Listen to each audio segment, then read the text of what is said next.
Perkenalkan, kami dari kelompok 2. Di sini kami akan menjelaskan tentang pemilu atau pemilihan umum masa Orde Baru. Perkenalkan, nama saya Keis Muhammad Sidik, akan menjelaskan sistem pemilu.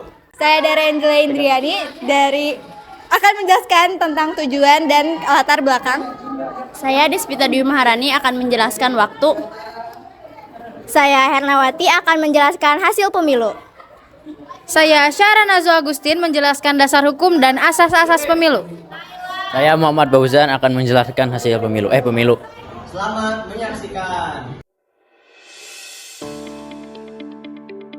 Di sini saya akan menjelaskan tentang tujuan dan latar belakang diadakannya pemilu pada masa Orde Baru. Yang tujuannya itu adalah untuk memilih anggota DPR dan juga Dewan Konstituante. Kemudian latar belakangnya, yang pertama adalah Dekret Presiden pada tanggal 5 Juli 1959 yang membuat pembubaran hasil pemilu. Kemudian yang kedua ada tragedi 1965.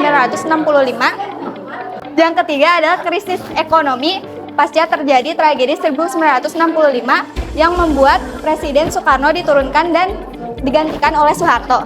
Kemudian pada masa ini pemerintah hanya memutuskan terdapat 2 partai politik, yaitu PPP dan juga PDI. Tetapi Partai Golkar hanya termasuk ke dalam OPP atau organisasi peserta pemilu.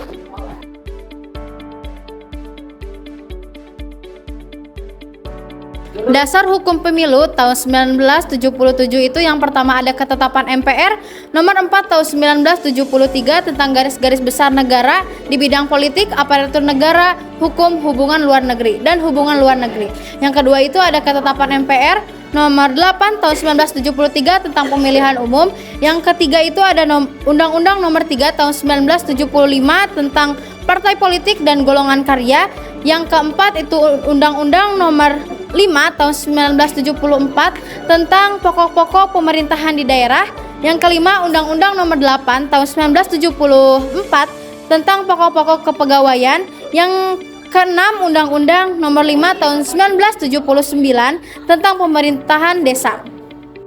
Adapun asas yang digunakan pada masa pemilu Orde Baru itu bisa disingkat sebagai luber, langsung, umum, bebas, dan rahasia. Seperti itu.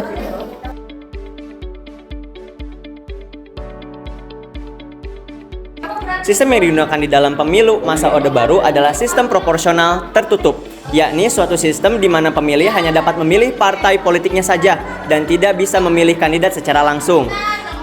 Pada sistem pemilihan ini, kekuasaan menentukan daftar berada sepenuhnya di tangan partai politik. Sebagai contoh, jika suatu partai mendapatkan 2 kursi dalam pemilu, maka calon nomor urut 1 dan 2 lah yang akan terpilih.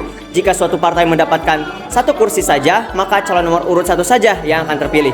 Lembaga Pemilihan Umum (LPU) adalah sebuah badan yang mengadakan pemilu di Indonesia pada masa Orde Baru. Tugas-tugasnya meliputi menentukan partai-partai yang dapat ikut pemilu, mengadakan pemilu dan mengumumkan hasil kursi yang dimenangkan dalam berbagai badan pemerintahan. Lembaga tersebut di bawah Kementerian Dalam Negeri Indonesia. Di sini saya akan menjelaskan tentang waktu pemilihan pada masa Orde Baru. Itu ada 6 kali masa pemilihan pemilu. Dibubarkannya hasil pemilu 1955 dan tragedi 1965 membuat politik Indonesia mengalami ketidakstabilan. Pemerintahan Orde Baru pun menata kembali sistem demokrasi melalui pemilu pada tanggal 3 Juli 1971. Pemilu ini menjadi pemilu pertama yang dipimpin oleh Presiden Soeharto. Setelah itu pemilihan berlanjut pada tanggal 2 Mei 1997. Dilanjut lagi pada tanggal 4 Mei 1982. Setelah itu pada tanggal 4 Mei 1982. Dilanjut lagi pada tanggal 9 Juni 1992. Dan yang terakhir itu pada tanggal 29 Mei 1997. Semua pemilihan ini dominan pada partai golongan karya atau Golkar.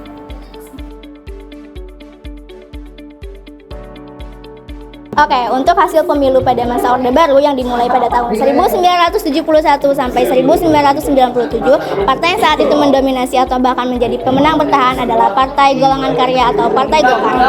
Pada tahun 1971, Golkar berhasil memenangkan sebanyak 34 juta suara dan mendapatkan kursi di parlemen sebanyak 236 kursi. Lalu pada tahun selanjutnya, 1977, Golkar kembali memenangkan pemilu dengan 39 juta suara dan 232 kursi di parlemen.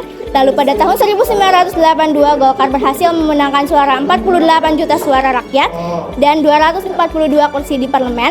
Lalu pada tahun 1987, Golkar berhasil mendapatkan 62 juta suara dan 299 kursi di parlemen. Pada tahun 1992, Golkar berhasil meraih suara 66 juta suara dan 282 kursi di parlemen. Lalu pada tahun 1997, Golkar berhasil mendapatkan suara 84 juta suara dan 325 kursi di parlemen. Cukup sekian dari kelompok kami, semoga bermanfaat. Mohon maaf bila ada kesalahan. Wabillahi taufik wal hidayah. Wassalamualaikum warahmatullahi wabarakatuh. Dadah.